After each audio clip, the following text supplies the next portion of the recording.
जैसे कि दोस्तों हम आज की क्लास स्टार्ट करने जा रहे हैं। हमारी क्लास स्टार्ट हो चुकी है, आप देख सकते हैं हमारी स्क्रीन पर ये रहा, जिसमें हमारे करंट अफेयर से रिलेटेड क्वेश्चन होंगे। इसमें देख सकते हैं आप राष्ट्रीय के क्वेश्चन आ रहे हैं इसमें हमारे। ओके, इसमें हम बड़ा ये वाला ले लेते हैं ब्रुश, ये वाला ले लेते हैं। भारत और तुर्कमेनिस्तान द्वारा 4 समझौते पर हस्ताक्षर। राष्ट्रपति रामनाथ कोविंद, लेकिन इस टाइम हमारी कौन है, द्रौपदी मुर्मू है। कि तुर्कमेनिस्तान की राजकीय यात्रा के दौरान भारतीय राष्ट्रपति रामनाथ कोविंद और तुर्कमेनिस्तान के राष्ट्रपति सरदार बड़ी मुहम्मदेव ने 2 अप्रैल 2022 के 4 समझौते पर हस्ताक्षर किए। सबसे नंबर 1 रामनाथ कोविंद का नाम इसलिए आया क्योंकि उस टाइम वे ही थे, उन्होंने करे थे। भारत और तुर्कमेनिस्तान के बीच प्रमुख समझौते ज्ञापनों द्वारा हस्ताक्षर किए गए 4 समझौते कौन कौन से हमारे ये। नंबर 1, तुर्कमेनिस्तान के वित्त और अर्थव्यवस्था मंत्रालय और भारत की वित्तीय खुफिया इकाइयों में वित्तीय निगरानी सेवा के बीच समझौता ज्ञापन। दूसरा,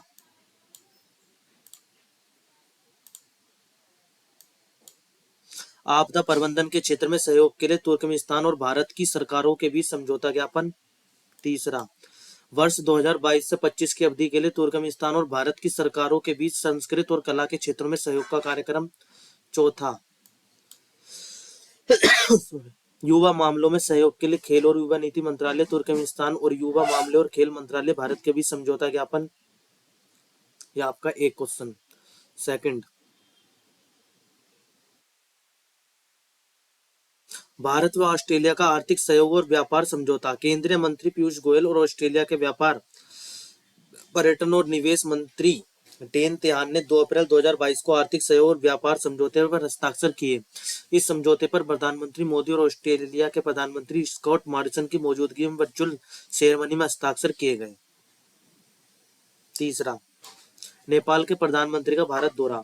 नेपाल के प्रधानमंत्री शेर बहादुर देउबा ने 1 अप्रैल से 3 अप्रैल 2022 तक एक उच्च स्तरीय प्रतिनिधिमंडल और अपनी पत्नी आरजू राणा देउबा के साथ 3 दिवसीय भारत का आधिकारिक यात्रा की। दोनों प्रधानमंत्रियों ने 2 अप्रैल 2022 को राजनीतिक, आर्थिक, व्यापार, ऊर्जा, सुरक्षा और विकास के मुद्दे पर द्विपक्षीय वार्ता की। बैठक के बाद नेपाल प्रधानमंत्री देउबा, भारतीय प्रधानमंत्री मोदी ने संयुक्त रूप से नेपाल के जनकपुर और भारत के सीमावर्ती शहर जयनगर के बीच नेपाल के एकमात्र 35 किलोमीटर लंबे सीमा पार रेलवे लिंक को हरी झंडी दिखाई।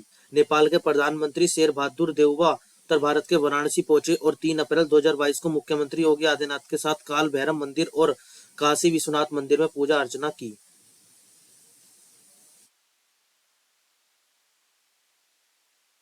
नेक्स्ट, नागालैंड, असम, मणिपुर में AFSPA के तहत एहसान क्षेत्रों को कम करने का फैसला। केंद्र सरकार ने 31 मार्च 2022 को बाद नागालैंड, असम और मणिपुर के सशस्त्र बल विशेषाधिकार अधिनियम AFSPA के तहत एहसान क्षेत्रों को कम करने का फैसला किया।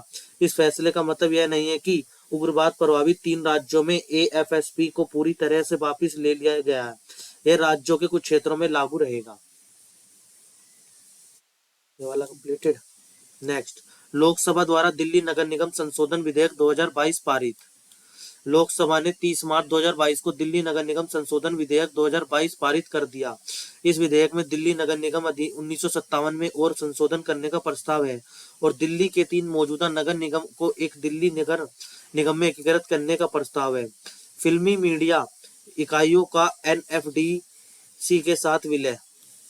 केंद्रीय सूचना और प्रसारण मंत्रालय ने 30 मार्च 2022 को राष्ट्रीय फिल्म विकास निगम NFDC को मंत्रालय और लघु फिल्मों के निर्माण, फिल्म समारोह का आयोजन और फिल्मों के संरक्षण को विलय करने का आदेश जारी किए। इस विलय से विभिन्न गतिविधियों के ओवरलैप में कमी आएगी और सार्वजनिक संसाधनों का बेहतर उपयोग सुनिश्चित होगा। MRSAM का सफल परीक्षण।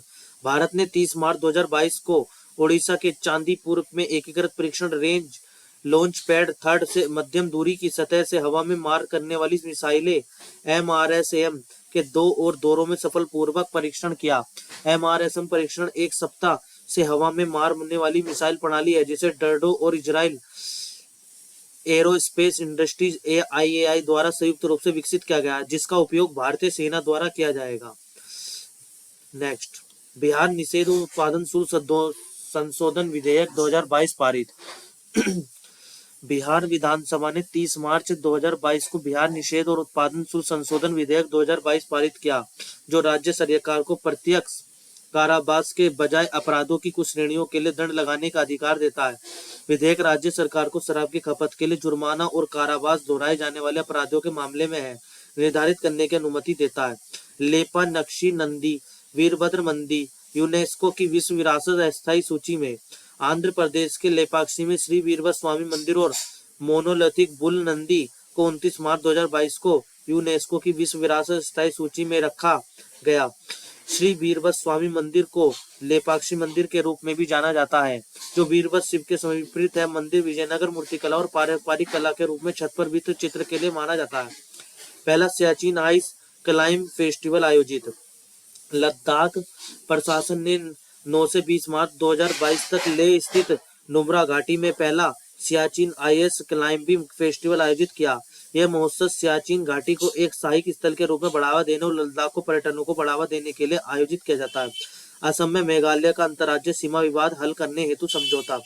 असम के मुख्यमंत्री हिमंत बिस्वा शर्मा और मेघालय के मुख्यमंत्री कोनराड संगम ने 29 मार्च 2022 को अपने राज्य के बीच 50 वर्ष पुरानी सीमा विवाद को हल करने के लिए एक समझौते पर हस्ताक्षर किए।